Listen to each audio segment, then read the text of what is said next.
La bienvenida a todos ustedes en esta tarde que han venido aquí para estar con nosotros, pero sobre todo para estar con el Señor, que es lo más importante. Vamos a orar, cierra tus ojos un momentito, porque vamos a pasar ya directamente a la palabra. Y como les anuncié el otro día, el mensaje de hoy creo que va a ser un mensaje muy importante porque vamos a poner la base para lo que queremos que sea todo el año. Para poder edificar hay que poner una buena base, un buen fundamento, y en esta tarde el mensaje va a consistir en eso. Cómo poner una buena base para que este año 2016 sea un año de victoria y sea un año de bendición. Oramos. Padre Celestial, te damos muchas gracias por tu presencia con nosotros en el día de hoy. Gracias porque nos permites también a través de tu palabra conocerte y servirte. Y queremos en esta tarde que tú abras nuestro entendimiento, Señor. Que nos dé sabiduría, que abras nuestro corazón, nuestra mente, todo nuestro ser, Señor, para que tu palabra ministre, para que tu palabra hable a nuestras vidas y podamos salir de aquí diciendo, hoy el Señor habló a mi vida, hoy el Señor habló a mi corazón.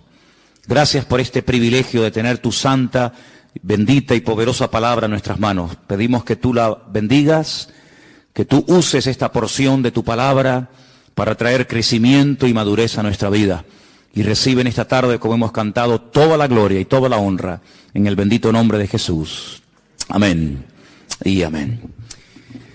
A principio de año hay muchas personas que hacen todo tipo de promesas, incluso apuntan en libretas los objetivos y las metas que quieren alcanzar.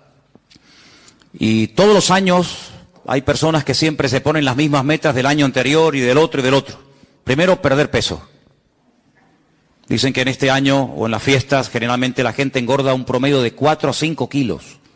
En algunos de ustedes se ha cumplido la profecía, Así que todos los años, la primera semana, los primeros 15 días del mes de enero, decimos, hay que perder esos kilos que hemos adquirido el año pasado.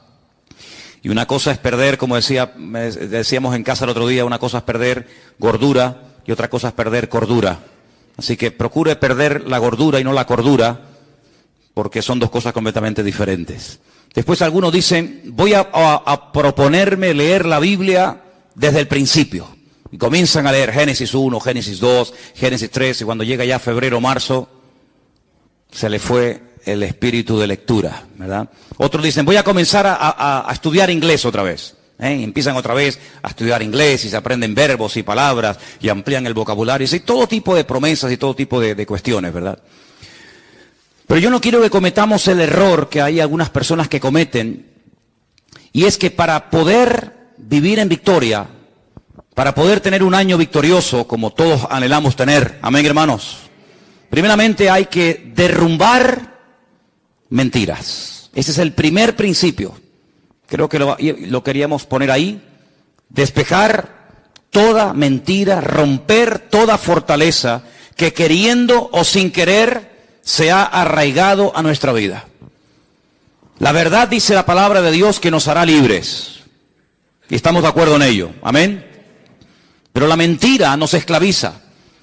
Y hay personas que creen en mentiras creyendo que son verdades. Y por eso no viven vidas victoriosas. No viven en la libertad gloriosa de los hijos de Dios. Así que antes de proponernos una meta, antes de decir voy a hacer esto, voy a hacer aquello, lo primero que tienes que hacer seriamente es romper toda mentira que esté en tu mente, que esté en tu estilo de vida. A veces son costumbres, a veces son pensamientos, traumas, recuerdos, etcétera, etcétera. Dice la palabra de Dios en 2 de Corintios, por ahí por el capítulo 10, que aunque andamos en la carne, no militamos según la carne. Porque las armas de nuestra milicia no son carnales, son poderosas en Dios para la destrucción de fortalezas, llevando cautivo todo pensamiento a la obediencia de Cristo. Tú no vas a ser libre, nunca, jamás serás libre, a menos que primeramente eches con verdades las mentiras que están en tu mente. ¿Cómo se puede vencer la mentira? Con la verdad. Por cada mentira que logres vencer hay que plantar una verdad en tu vida. Es lo primero que tienes que hacer. Hablaremos de esas mentiras en esta tarde. En segundo lugar, edificar nuestra vida sobre verdades. Ya hemos destruido las mentiras, ya las hemos eliminado, ya las hemos derrotado con la verdad de la palabra de Dios. Pero ahora la verdad tiene que ser la base, tiene que ser el fundamento sobre el que vamos a construir nuestra familia, nuestro ministerio. Todo lo que vayamos a hacer en la vida tiene que tener una base, pero una base verdadera, un fundamento firme, no arenas movedizas, para que podamos aguantar los avatares y problemas y luchas y pruebas de la vida. Y finalmente, una vez que hemos destruido y roto fortalezas de mentira, hemos puesto un buen fundamento basado en la verdad, tenemos que interiorizar y practicar esas verdades. Hay gente que sabe muchas verdades, muchísimas, pero luego no las viven, luego no las practican. Y si queremos realmente que el año 2016 sea un año victorioso, lo primero, guerra a la mentira. Vamos a hacerle guerra a la mentira con la espada de la verdad, con el poder de la verdad. La verdad dice que nos hará libres. Pues si nos hace libres la verdad, practiquemos la verdad. Derrumbemos, rompamos toda mentira, todo complejo, todo trauma, toda mala historia con la verdad. Edifiquemos sobre esas verdades y practiquemos esas verdades y entonces vamos a ver grandes resultados. Pero decir, voy a leer la Biblia entera, voy a orar más, voy a comprometerme más con la iglesia y con el Señor, voy a estudiar más la palabra del Señor, voy a apuntarme a una escuela bíblica para adquirir conocimiento, voy a hacer y voy a hacer y voy a hacer. Pero si no has roto las mentiras de tu vida, esas mentiras van a ser como esas malas hierbas que a veces ahogan la semilla, y aunque la semilla se plantó en tu corazón, no dio fruto, porque dice la Biblia que a veces la semilla fue ahogada por las malas hierbas. Y queremos arrancar las malas hierbas de cuajo. ¿Cuántos dicen amén? Una vez que hayamos hecho estas tres cosas, que parece muy fácil decirlo, así, muy fácil se ha dicho, pero a veces lleva toda una vida, realmente el poner en práctica estos tres principios, ahora vamos a poder enfrentarnos a cualquier mentira. ¿Por qué? Porque estamos empapados, hemos interiorizado las verdades bíblicas en nuestra vida y automáticamente la mentira no va a encontrar lugar en nuestro pensamiento, no va a encontrar lugar en nuestras emociones. ¿Por qué? Porque estamos llenos de verdad, desde la cabeza hasta la planta de nuestros pies. La mentira no se va a poder colar en nuestros pensamientos, en nuestra forma de hablar, en nuestra forma de comportarnos. ¿Por qué? Porque estamos llenos de verdad y la verdad nos protege. La verdad es como una muralla que el Señor construye a nuestro alrededor e impide que las mentiras penetren en nuestra vida. Y nos va a resultar mucho más fácil discernir las mentiras llenos de verdades, interiorizando y practicando verdades, que si viviéramos sin practicar la verdad. La verdad no tiene que ser algo teórico, tiene que ser algo práctico todos los días de nuestra vida. ¿Cuántos dicen amén? Hay 5 grandes mentiras que, aunque parezca mentira, valga la redundancia, muchos creyentes han creído en ellas y las practican. Y cuando hablan con otros hermanos, cuando hablan con otras personas, comparten y están todos llenos de razones y cargados de buenas razones. Y están compartiendo mentiras y viven mentiras y planean su presente y condicionan su futuro en base a estas 5 mentiras de las cuales quiero hablar en esta tarde. Vamos, lo más seguro es que ninguno de nosotros nos encontremos identificados con las 5 grandes mentiras, pero seguro que más de uno de ustedes, con estas 5 mentiras que voy a compartir, con alguna te vas a ver tremendamente reflejado. ¿Estás dispuesto a exponerte a que en esta tarde el Señor meta el dedo en la llaga y te diga, estás creyendo una mentira y por eso así te va y por eso no ves más la gloria del Señor en tu vida? ¿Estás dispuesto? La verdad nos compromete. La verdad es como un espejo que ponen delante de nosotros. Y cuando nos ponemos delante de un espejo, si te ves mal, no le eches la culpa al espejo. Si te ves gordo, si te ves feo, si te ves como te veas, no te enfades con el espejo. El espejo proyecta, el espejo refleja lo que ponen delante. Y por eso quiero hablar en esta tarde acerca de estas 5 mentiras. La primera mentira es, no me caso. No nos podemos casar todavía porque no tenemos dinero. Ustedes dirán, qué tontería. ¿Seguro? ¿Saben la cantidad de parejas? ¿Saben la cantidad de creyentes, jóvenes, que les gustaría formar una familia, que les gustaría casarse, que le gustaría vivir con él o con ella toda su vida, pero dicen, no nos podemos casar porque no tenemos dinero. ¿Y no será que no tienes dinero porque no te has casado? ¿No será al revés? Si no tengo dinero, no me puedo casar. Pero ¿y si mi caso, no vendrá la bendición a mi vida? ¿Cuántos dicen amén? ¿Es muy difícil lo que estoy diciendo esta tarde? ¿Estoy predicando demasiado profundo? Yo soy muy simple a la hora de predicar. Soy muy claro y muy directo. Y es una gran mentira cuando hay jóvenes enamorados que se quieren, que saben que ese es el hombre de tu vida, que sabes que esa es la mujer que Dios ha puesto en tu vida para fortalecerte, para acompañarte, para ayudarte, y por el maldito y dichoso dinero no se casan e hipotecan años preciosos de su vida, que podían haber formado un hogar y venir hijos y servir juntos al Señor, pero no lo hacen, e hipotecan su presente y también su futuro, porque dice, no tenemos dinero. ¿Y dónde dice la Biblia que tenemos que tener dinero para casarnos? Porque si la Biblia lo dijera, yo tendría como predicador, como pastor, la obligación de decirte, hermano, usted no se puede casar mientras usted no tenga dinero. Pero como la Biblia no lo dice, ni en ninguna parte de la Escritura encontramos que el requisito básico e indispensable para que dos jóvenes enamorados se puedan casar y formar una familia es tener dinero, no te lo puedo enseñar. Hay bendiciones que no vienen porque la gente no está dispuesta a pagar el precio. Porque hay algo que yo quiero que en este culto y a lo largo de todo este año interioricemos, y por eso quiero que lo proyectemos ahí para que lo lean y lo digan conmigo en alta voz. La falta de fe es la causa de la mayoría de los problemas. ¿Cuántos dicen amén? ¿Lo tenemos ahí? Léalo fuerte, por favor, quiero oírles. La falta de fe es la causa de la mayoría de los problemas. Otra vez, la falta de fe es la causa de la mayoría de los problemas. No es la falta de dinero, es la falta de fe. Por eso te pregunto, ¿la fe qué es? No es fiarse de Dios. No es creer que si obedezco al mandato del Señor y doy un paso, el Señor me sorprenderá y abrirá las ventanas de los cielos y suplirá toda necesidad. Dios suple a los solteros las necesidades que tienen como solteros. Y Dios suple a los casados las necesidades que tienen como casados. Dios suple las necesidades de los matrimonios y sin hijos porque no tienen la necesidad de alimentar o de cuidar o de educar a hijos. Pero en el momento en el que los hijos vengan, la provisión de Dios será mayor. ¿Por qué? Porque también los gastos serán superiores. En otras palabras, según tú vivas, según la condición en la que te encuentres, así verás la gloria del Señor en tu vida y así el Señor te tratará.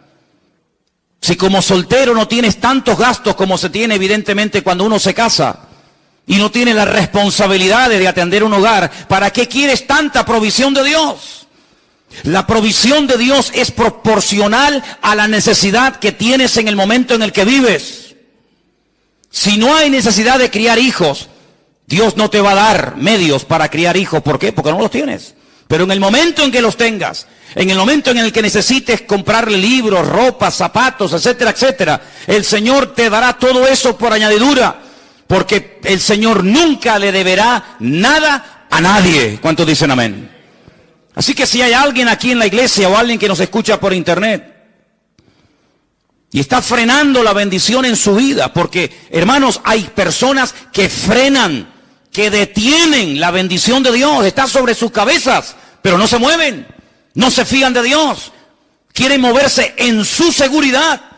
Y si yo les contara la falsa seguridad que produce el dinero, se quedarían con la boca abierta de ver gente que hoy tenían su futuro arreglado, lo tenían todo dispuesto y preparado para pasar una buena vejez, y así, en un minuto, se les fue todo. ¿Cuántas personas ahorraron? ¿Cuántas personas metieron en bancos, en fondos de pensiones, sus ahorros, pocos o muchos? Y por las razones que no vamos a entrar ahora a cuestionar, lo perdieron absolutamente todo. Ahora podemos entender por qué la Biblia nos enseña, bienaventurado el varón que confía en el Señor su Dios y no en el hombre. ¿Cuántos dicen amén? Si estás enamorado y el Señor te ha mostrado que ese es el hombre de tu vida, que esa es la mujer que Dios ha puesto en tu camino, da el paso de fe. Obedece al Señor. No te expongas a la tentación. No entres en un terreno peligroso por miedo a que Dios te va a fallar. ¿Y de qué voy a vivir? ¿Y qué voy a comer? ¿Y qué voy a vestir? ¿No le suenan estas palabras? ¿No le suenan estas palabras? Me llama la atención que hace 2000 años atrás, nuestro amado y querido Señor Jesucristo dijo, los gentiles, la gente que no me tienen a mí, la gente que no me conoce a mí, la gente que no cree en mis promesas, están todo el día dándole vueltas a la cabeza qué voy a comer, y qué voy a ponerme de ropa, y dónde voy a ir, y cómo voy a pagar esto. Así hablan los gentiles. Escucha un par de minutos a un inconverso, y al momento te darás cuenta, este no tiene el Dios que yo tengo. Hace unos días una persona de este barrio me dice, para mí el 2016 va a ser exactamente igual que el 2015.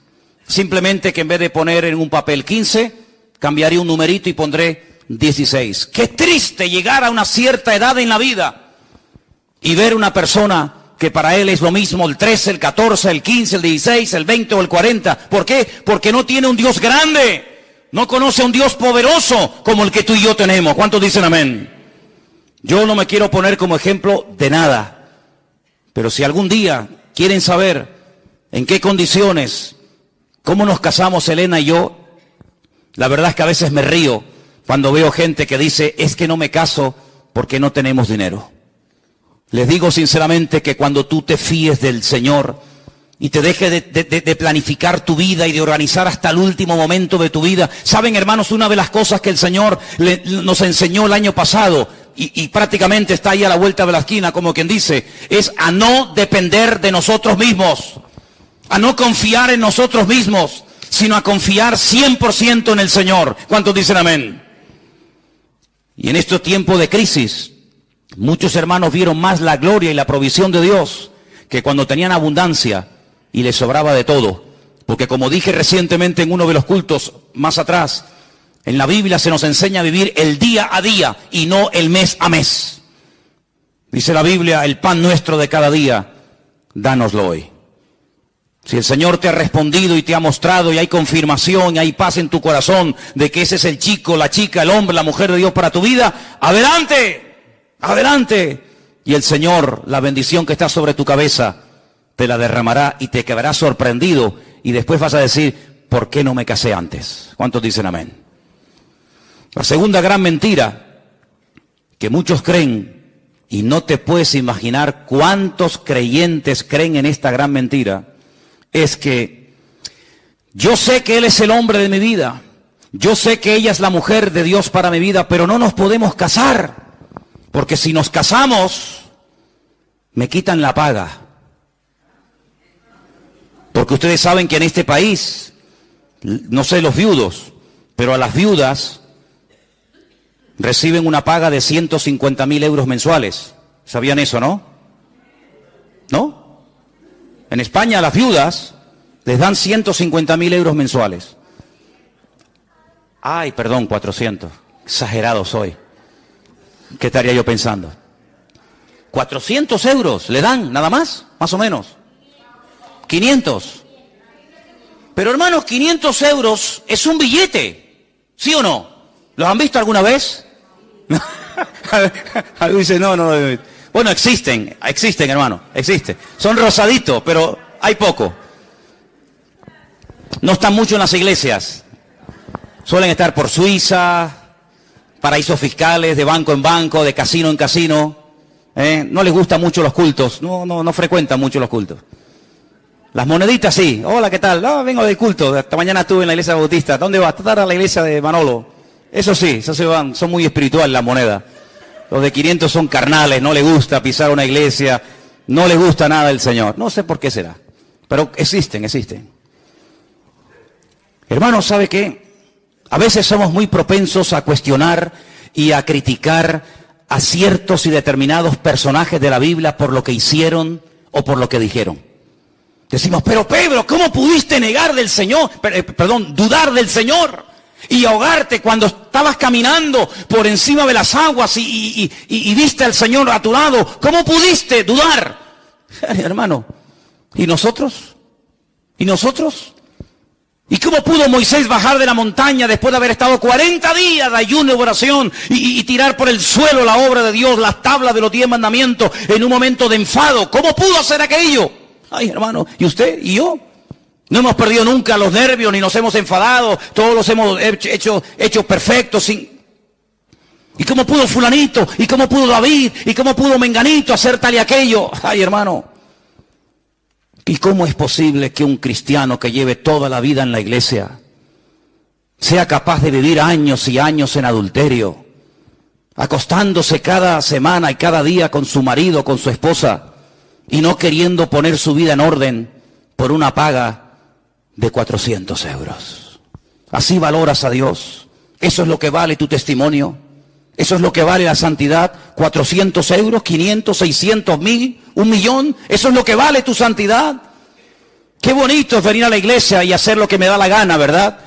Qué bonito es decir, no, yo organizo mi vida, mi tiempo, mis pagas, mi tiempo libre, mi mujer, mi marido, mi esto y aquello, pero después voy al culto y el Dios me tiene que hablar, me tiene que bendecir, me tiene que ayudar, me tiene que dar trabajo, tiene que proveerme esto y aquello. Pero hermano, las condiciones no las pone usted, las condiciones las pone el Señor. ¿Cuántos dicen amén? Y sin santidad, mi Biblia dice, y la suya también, sin santidad nadie verá al Señor. Pues lamentablemente tengo que decir que he conocido y conozco creyentes que no se casan ni ponen su vida en orden porque el Estado les quita la paga.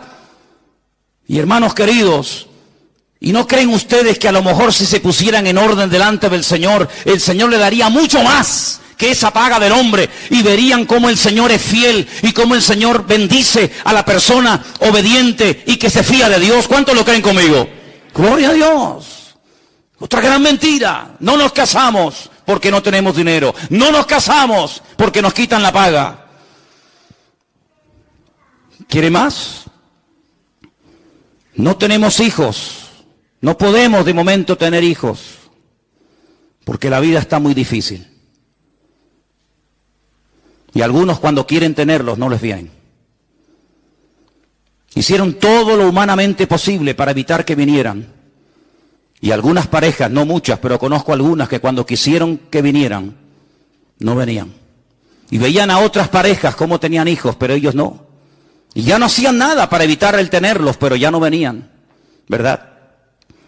Como si nosotros pudiéramos negociar la vida o la muerte, el sí o el no, el estar o no estar, deseosos de ser padres por una situación económica.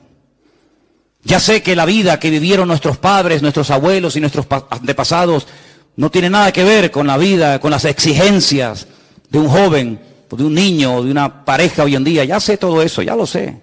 Ya sé que antiguamente se tenían un montón de hijos y no se pensaba si estudiaban o si no estudiaban esto o aquello.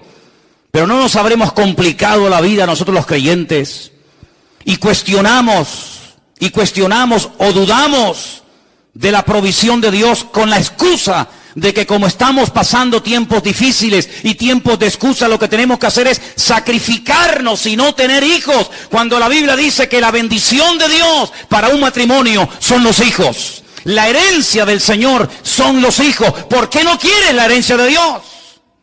¿Por qué no quieres tener la herencia del Señor? Cuando lo más hermoso en la vida es poder tener entre tus brazos a un hijo tuyo y a una hija tuya. ¿Cuántos dicen amén? Padres y madres que están aquí, ¿estamos de acuerdo, sí o no? Lo más hermoso del mundo es tener un hijo y tener una hija. Lo más hermoso. No hay gozo, no hay alegría más grande en la vida que tener a un pequeñín corriendo por tu casa. Hermano, perdonen la expresión, pero hasta cuando hace caquita, hasta te alegra porque la caquita de tu hijo es la más especial de la tierra. Es increíble. Y se la enseñamos, mira cómo la hace, mira cómo es. Y el otro dice, hermana, por favor. No, pero es hermosa, hermana. Es increíble, hermanos, cómo se pierden esa bendición tantas parejas. ¿Cuántas parejas se pierden esa bendición? No crean esa mentira, es una mentira, es una mentira. ¿Cómo que yo tengo que estar sobrado económicamente para poder tener hijos? ¿Pero qué te crees que eres tú? ¿Dios o qué? Es el Señor el que organiza nuestra vida, no somos nosotros. Pero vivimos en un contexto, en un sistema que nos ha engañado y nos ha cegado, creyendo que nosotros hasta podemos organizar nuestra vida. Cuando la Biblia dice, no vivo yo, mas vive Cristo en mí.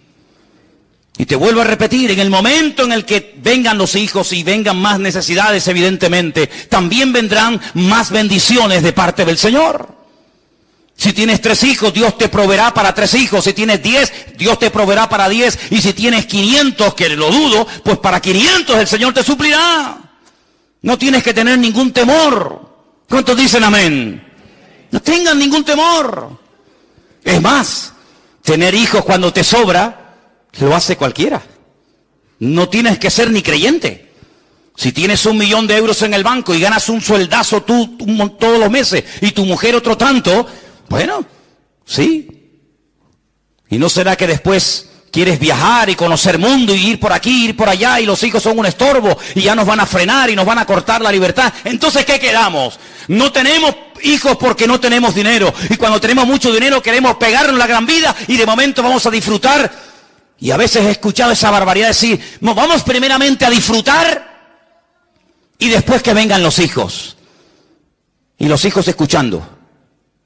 Es como cuando una madre me dice, nosotros no queríamos que vinieran más hijos, pero bueno, vino esta.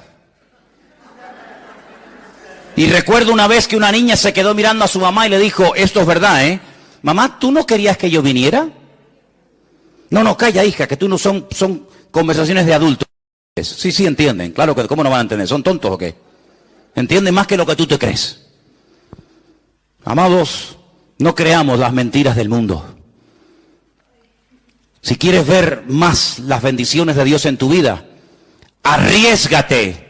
Porque el Señor no le debe nada a nadie. Y la causa de todos los males, y la causa por la cual muchos no prosperan, y la causa por la cual muchos nunca les llega, aunque ganen millones, es porque la falta de fe es el padre de todos los problemas que vienen a nuestra vida.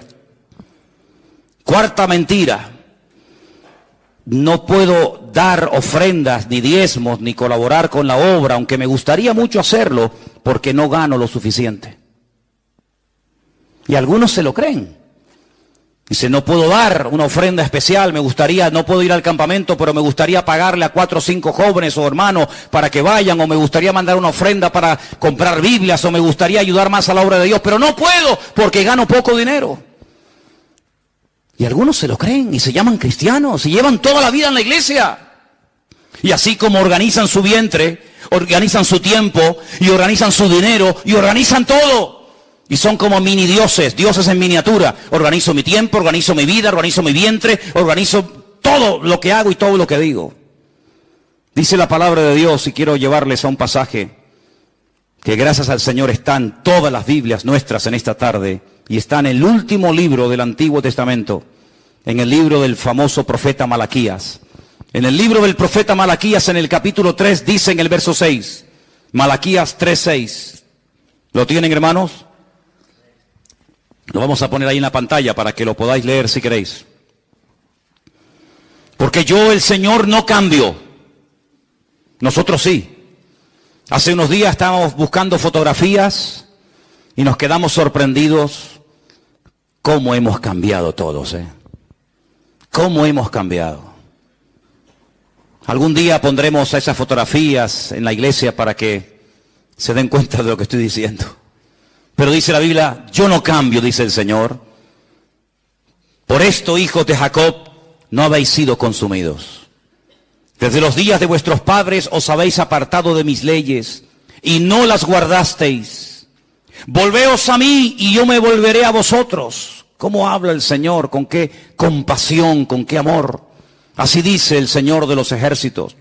Mas dijisteis, ¿en qué hemos de volvernos? Estaban tan ciegos que el Señor les decía, vuélvanse, vengan a mí otra vez.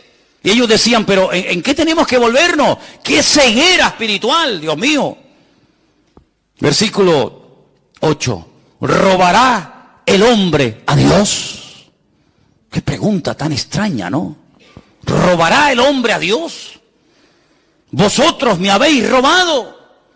Y dijisteis, ¿en qué te hemos robado? Y el Señor les responde a través del profeta Malaquías, en vuestros diezmos y ofrendas. Así se le roba a Dios. No es que voy a coger una ametralladora y me voy a ir a la puerta de la Nueva Jerusalén y voy a pegarle un portazo a la puerta y voy a llevarme el trono de Dios, o voy a llevarme un ángel así agarrado por la sala, o voy a llevarme yo que sé. No, no es eso. Es más sencillo que eso. No hay que ser tan espiritualoide, sino el Señor dice, ustedes, toda la nación, a mí me han robado. Y la nación dice, pero robar a Dios, pero ¿cómo se le puede robar a Dios? Dice, pues ustedes me habéis robado cuando no me habéis traído ni vuestros diezmos ni ofrendas. Y dice versículo 9, malditos sois con maldición, vosotros, la nación toda, me habéis robado. Madre mía, esto es impresionante, esto es tremendo. Traed los diezmos al alfolí, todos los diezmos al alfolí. Y hay alimento en mi casa, y probadme ahora en esto, dice el Señor de los ejércitos. Si no, abriré las ventanas de los cielos, derramaré sobre vosotros bendición hasta que sobreabunde. ¿Quién dice esto? El Señor lo está diciendo a través de su bendita palabra. Y dice algo más en el verso 11, que a veces parece como que no es importante, pero es muy importante. Dice, reprenderé, aparte de lo que ya ha dicho en el versículo 10, añade, reprenderé también por vosotros al devorador. Mi pregunta es, ¿quién es este devorador? ¿Quién es este? ¿Quién es el devorador? Satanás, el diablo, el que devora, el que viene a matar, a hurtar, a destruir. Llámalo calumniador, Satanás, padre de mentira, devorador. Tiene más de 27 títulos o nombres en la Biblia, para que sepamos cómo se mueve, cómo actúa, cuál es su naturaleza. Uno de ellos, el devorador, el que lo traga, el que lo consume todo. Lo reprenderé. Y no os destruirá el fruto de la tierra, ni vuestra vid en el campo será estéril, dice el Señor de los ejércitos. Amigo, yo creo que Él tiene la suficiente credibilidad como para creer en Él y no dudar de Él, ¿sí o no? Esto no es una promesa de Zapatero, ni de Rajoy, ni de fulano de Mengacho, es una promesa del Señor. Yo reprenderé al devorador. Habrán millones de insectos y millones de plagas en el mundo, pero si ustedes hacen lo que tienen que hacer, yo mantendré a raya. Yo lo mantendré a raya. Vuestra vid no se va a echar a perder. Habrá bendición hasta que sobreabunde, dice el Señor. Y todas las naciones, versículo 12, todas las naciones os dirán, bienaventurados, porque seréis tierra deseable, dice el Señor de los ejércitos. Unas promesas tremendas, que muy pocas veces se leen, pero en este primer domingo del año creo que vienen bien leerlas. Entonces, haga lo que tiene que hacer, cumpla delante de su Dios con lo que tenga que cumplir y deje los resultados en las manos del Señor. Yo no soy como esos predicadores que abundan por ahí, cada vez hay más, lamentablemente, que todo lo arreglan con diezmos y ofrendas. Usted está enfermo, ofrende y diezme. Usted tiene un problema en el matrimonio, ofrende y diezme. Yo no soy de esos cuatreros del púlpito que despellejan a las ovejas y se pegan la gran vida a costa de la pobre gente. Yo no soy de esos. Al contrario, totalmente enemigo de ese evangelio, que ni es evangelio ni es nada. Y ellos lo saben. Pero sí soy una persona que cuando la Biblia dice algo, mi obligación es decirlo. Y la palabra del Señor nos enseña que si queremos ser personas prósperas, económicamente hablando, materialmente hablando, hay unos principios ineludibles. Hay algo que yo tengo que hacer como padre de familia, como hombre, como matrimonio, cosas que tenemos que hacer. Y cuando las hagamos, la bendición viene. Eso sí dice la Biblia. Y yo se lo dejo ahí para que usted lo analice y coma el pescado y deje las espinas a un lado. La quinta y última mentira: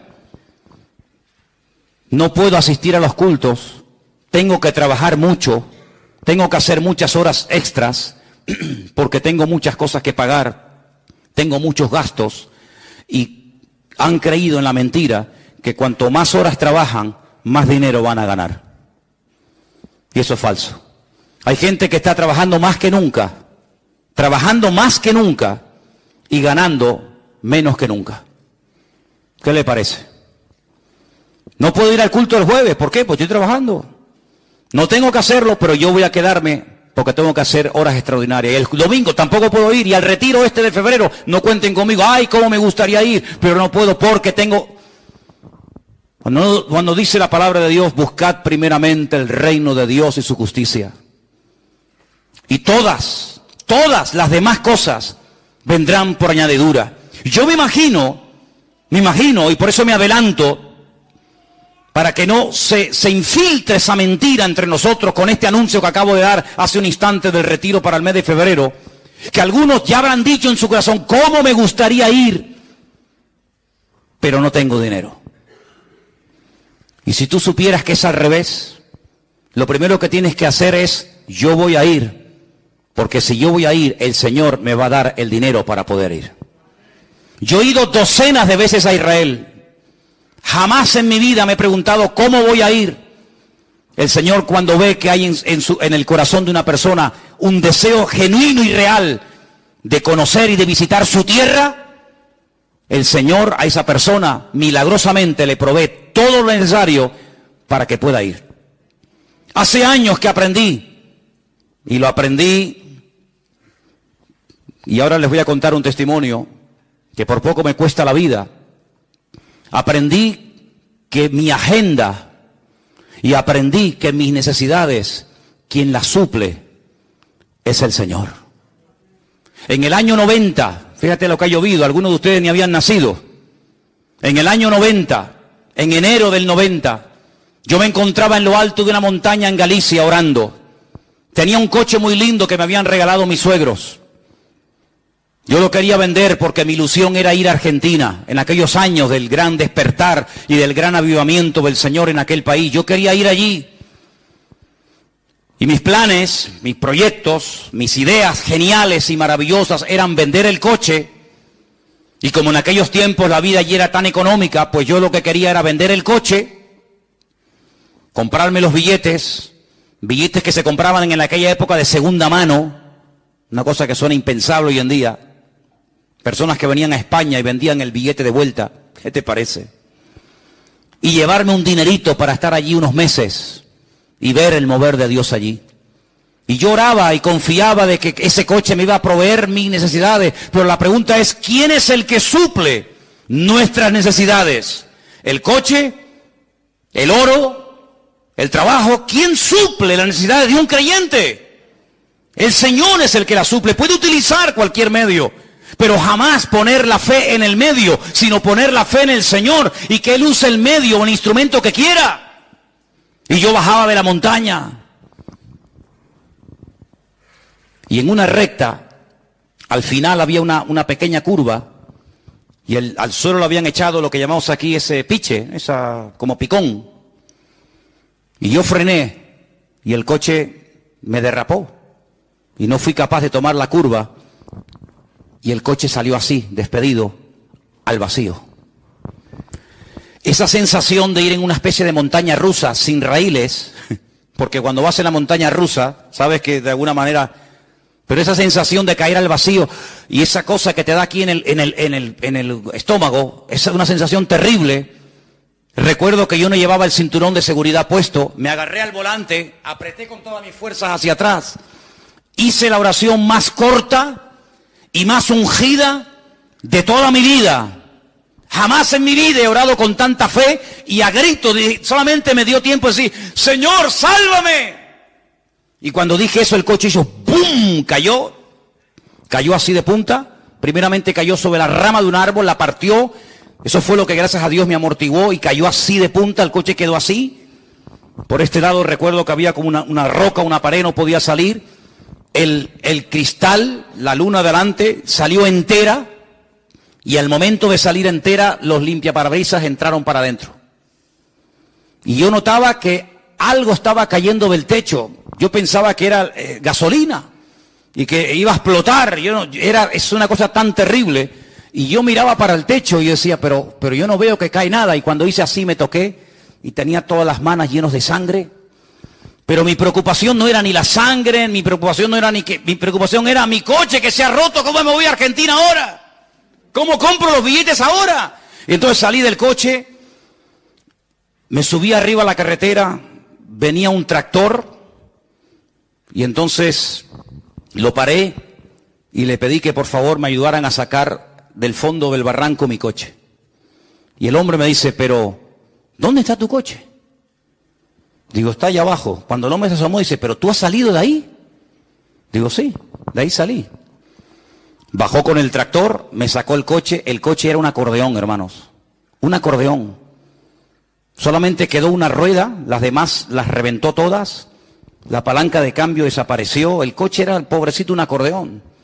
Me fui a una casa por ahí por el campo, le pedí a una señora que me dejara entrar en casa para lavarme, para que cuando llegara a casa Lera no me viera todo lleno de sangre, todo sucio. Y entonces me dejó pasar al baño la mujer, sí, pasa. Y estando allí, lavándome la cara, se me fue el conocimiento, volví otra vez y perdí el coche. Yo entré en una crisis de fe, una crisis de no sé de qué. Y ahora cómo me voy, Señor, y ahora cómo ya me había despedido de la iglesia, ya habíamos entregado a la iglesia a otro pastor, que después la pastoreó 10 años más después de nosotros. Hermanos, comenzamos a visitar iglesias para despedirnos, y cada vez que íbamos a una iglesia nos daban ofrendas. Y cuando llegábamos a casa, comenzábamos a ver las ofrendas que los hermanos nos daban. Y fue algo tan impresionante, hermanos. Pudimos ir a Argentina, pudimos estar un tiempo allí.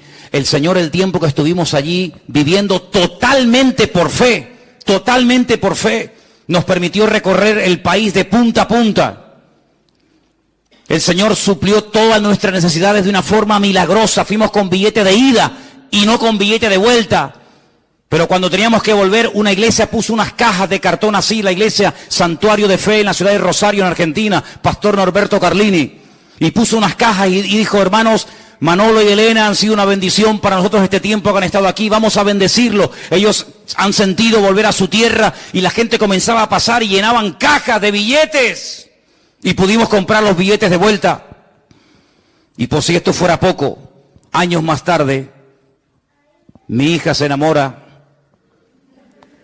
de un argentino. Y esa fue la guinda que coronó el pastel, ¿no? De la misma ciudad donde vivimos nosotros. Amados, si no estamos dispuestos a pagar un precio, seremos toda la vida cristianos mediocres. Iglesias de barrio, pobrecitas, que no tienen una visión mucho más allá que simplemente pagar la luz y el agua y sobrevivir mensualmente. Hermanos, tenemos que ampliar nuestra visión. Tenemos que creer que nuestro Dios es un Dios grande, que no lo limita nada ni nadie, pero sí nosotros podemos llegar a limitar a nuestro Dios con nuestra forma de hablar, creyendo en estas 5 mentiras, que simplemente he mencionado 5, podría mencionar otras más. Pero tenemos en este año que activar nuestra fe de tal manera que podamos ir mucho más allá de lo que, gloria al Señor, hasta el día de hoy hemos podido llegar, porque nuestro Dios es el Dios todopoderoso. ¿Cuántos dicen amén? Y por eso he reservado para el final 2 versículos que los leí en estos días y son realmente impresionantes. Quiero llevarles un momentito al libro de Deuteronomio, el capítulo 7 y el capítulo 8. Y voy a leer 2 versículos y explicarles brevemente algo, para que os deis cuenta, como un agregado más, que no solamente hay que romper mentiras y edificar sobre la verdad y poner en práctica las verdades aprendidas semana tras semana, mes tras mes, sino que hay algo que he querido dejarlo para el final como una especie de postre que nos ayude a ver durante este año la bendición de Dios en nuestra vida. Deuteronomio capítulo 7 se leyó desde el 12 en adelante, pero el versículo 12, Deuteronomio 12, yo lo voy a leer en otra versión. Creo que nos va a ayudar a comprenderlo un poquito mejor. Dice el versículo 12, según esta versión que yo lo voy a leer ahora.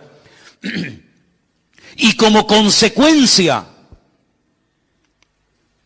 de haber escuchado estos mandamientos y de haberlos guardado, y de haberlos llevado a cabo, el Eterno tu Dios guardará para ti el pacto y la bondad que Él juró a tus antepasados. Fíjate, como consecuencia de, no como algo automático, no como algo que se produce instantáneamente, sin ningún tipo de esfuerzo por mi parte, sino como consecuencia de haber puesto en práctica los mandamientos del Señor.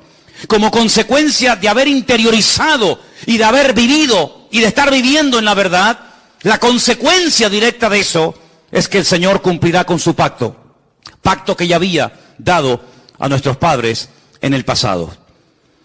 Miren, hermanos, hay algo muy interesante que los judíos han hecho durante mucho tiempo y a ellos les ayuda todos los años a tener un ciclo de lecturas, empezando por el libro del Génesis y terminando por el libro de Deuteronomio, independientemente de otros libros, independientemente de otras lecturas.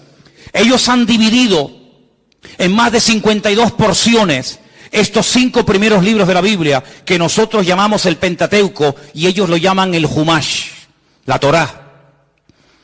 Ellos leen a lo largo de un ciclo que dura un año, de octubre a octubre, estos primeros 5 libros de la Biblia, y a cada una de estas porciones le han puesto un nombre. Y así, simplemente mencionando el nombre, ya saben de qué libro y de qué porción estamos hablando. Hay una porción que empieza en Deuteronomio 7:12, el versículo que yo les acabo de leer. Y el nombre que le han puesto a esa porción, que va hasta otros capítulos, se llama Ekev. Ekev. Y la palabra Ekev significa talón, el calcañar.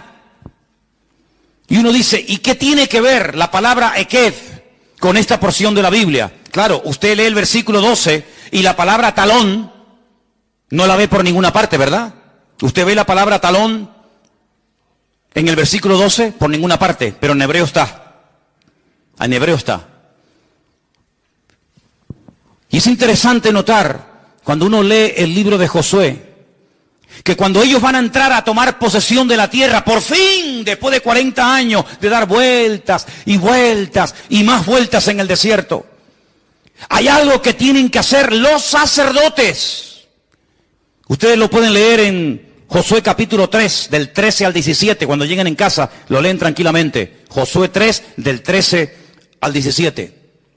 El Señor le dice a Josué, dile a los sacerdotes que portaban el arca, que cuando ellos entren y mojen sus calcañares, sus tobillos, cuando las plantas de sus pies entren a las aguas del río Jordán y se queden firmes, quietos, sin moverse en medio del río Jordán, las aguas que vienen del norte de Israel se detendrán.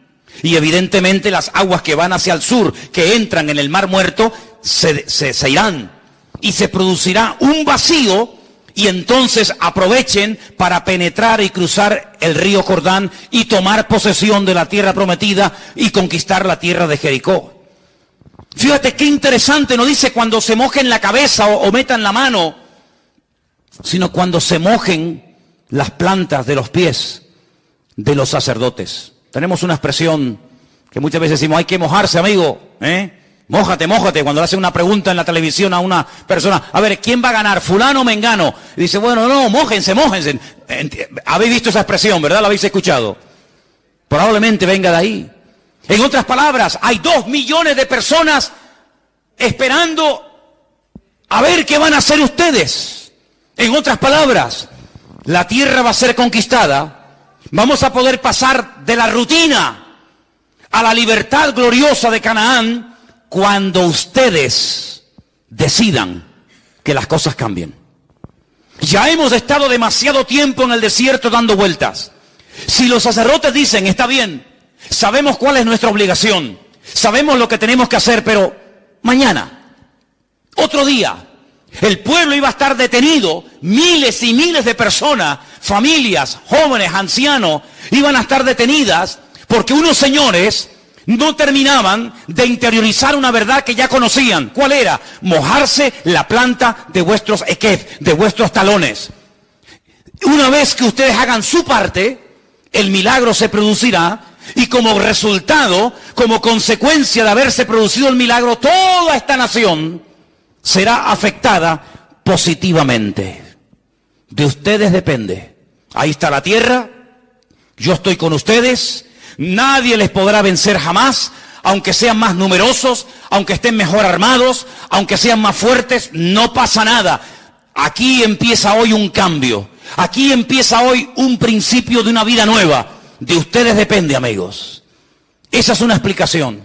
La otra explicación es que en el versículo 12, el Señor dice, cuando ustedes cumplan y pongan en práctica estos decretos que yo les mando hoy, y habla de decretos en plural, mishpatim, en otras palabras, cuando la gente menosprecia algo, es como si lo pisotearan. Dice, no echéis las perlas a los cerdos, no sea que las pisoteen y se vuelvan contra vosotros. Es decir, lo que la gente menosprecia, como la obediencia al Señor, como la fidelidad al Señor, como poner nuestra fe y nuestra confianza en Él, lo que la gente menosprecia y pisotean con sus pies y con sus talones, vosotros cumplidlos. Y cuando lo cumpláis, entonces podréis ver la gloria de Dios, y el pacto que hice con vuestros padres se cumplirá, y veréis la bondad y la misericordia del Señor. Eso es lo que está diciendo el Señor. Por otra parte, cuando vamos al capítulo 8, encontramos en el versículo 1 algo muy interesante. En nuestra versión española dice, cuidaréis de poner por obra todo mandamiento que yo os ordeno hoy. En el capítulo 7, la palabra mandamientos está en plural. Y en el capítulo 8, verso 1, la palabra mandamiento está en singular, no dice mandamientos. Y aparte hay otra cosa muy importante, que es el artículo. Cuidaréis de poner en práctica el.